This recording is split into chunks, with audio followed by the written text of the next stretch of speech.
If you really want to understand how our economy works, sometimes you've got to look at how it breaks. We're about to dive into the biggest economic crashes in modern history, not just as stories from the past, but as a roadmap for our financial future. And that brings us to the million-dollar question, doesn't it? Are we in a bubble right now? Now, while every boom feels totally new and different, history has a funny way of showing us they often follow a very familiar and, sometimes painful pattern. Let's see if we can spot the signs.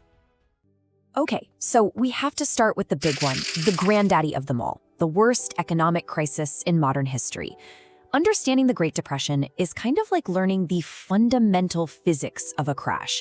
It shows you just how deep and how devastating the damage can really get.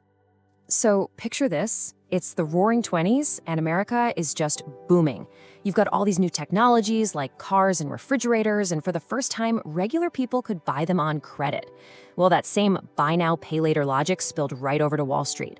People started borrowing money hand over fist to buy stocks, all driven by this shared belief that prices could only go up.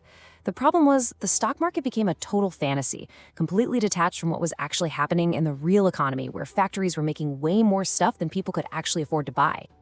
Just look at this number. Let that sink in for a second. 90%. That's how much the US stock market fell from its peak in 1929 to the bottom in 1932.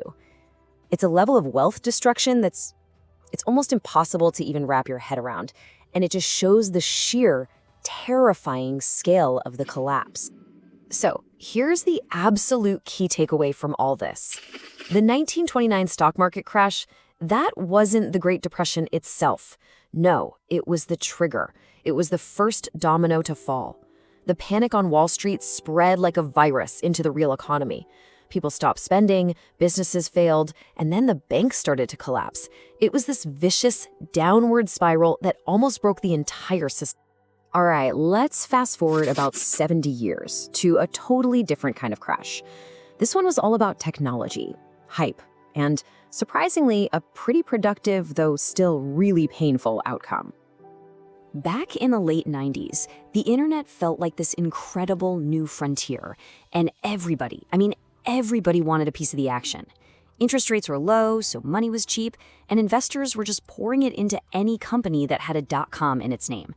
The whole mantra wasn't, is this business making any money? It was, how fast can it grow? And that led to these absolutely absurd valuations for companies that were literally losing millions of dollars on every sale they made. And this right here, this is the simple, almost comically fatal flaw in so many of those .com business models. They were spending, say, $50 on ads to get a new customer who might only ever spend $10 with them. Think about that. They were literally paying people to take their products. It was a race to the bottom, all funded by a seemingly endless supply of investor cash. And this quote just brilliantly nails the key lesson from that era. See, unlike the Great Depression, which was a purely destructive financial bubble, the dot-com mania was what you'd call an industrial bubble. Yeah, it crashed and burned spectacularly, but in its ashes, it left behind billions of dollars worth of fiber optic cables, servers, and data centers. That's the very infrastructure that companies like YouTube, Netflix, and Facebook would later use to build the modern internet as we know it. Now, our next crash, this one was born from complexity. The danger wasn't some flashy new technology. No, this was a poison hidden deep within the financial system itself. It was a house of cards built on a mountain of incredibly risky debt. So here's the basic recipe for the 2008 meltdown. Banks took thousands and thousands of really risky home loans, the kind you give to people who probably can't pay you back, and they bundled them all together. Imagine putting a bunch of rotten apples in a box and calling it a gourmet fruit salad. Then, the rating agencies, who were actually getting paid by the banks, stamped this box of rotten apples with a top-tier AAA safety rating. The whole world bought these toxic bundles, thinking they were as safe as gold. They were not. And at the very core of this entire global catastrophe was this one financial product, the subprime mortgage. At one point, it got so crazy that banks were giving out what they called ninja loans. That stands for no income, no job, and no assets. This was the toxic sludge that got packaged up, given a fake seal of approval, and then sold to pensions and investors all across the globe. And the human cost of all this financial gamesmanship was just staggering. When that house of cards finally collapsed, it wasn't just numbers on a spreadsheet. This is how many Americans lost their jobs. Millions more lost their homes. It was just a brutal reminder of how a failure on Wall Street can absolutely devastate Main Street.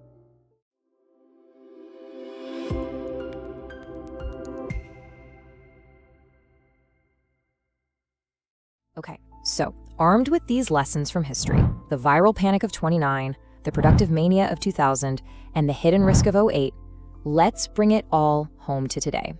Let's apply that very same framework to all the hype, all the investment, and all the debate swirling around artificial intelligence right now.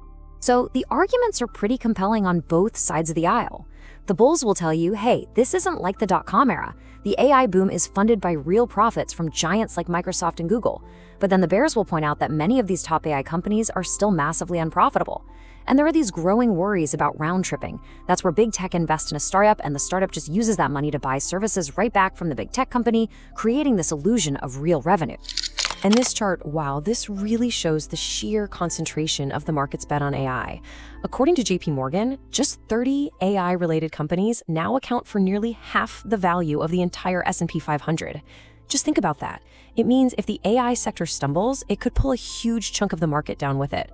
The risk isn't spread out at all. It's incredibly focused. You know, just for fun, we decided to ask the technology itself. We fed an AI all the arguments for and against, and we asked it for a simple one-word answer to the question, are we in an AI bubble? After thinking for a moment, it came back with this one-word response, probably. Which really leaves us with this final critical question. Does a bubble get so huge that it causes a recession, like in 2008? Or does a recession in the bigger economy come first and pop the bubble by cutting off all its funding? In other words, when the time comes, will it be because AI failed us, or because the economy failed AI? That is the real question, and only history will be able to answer it.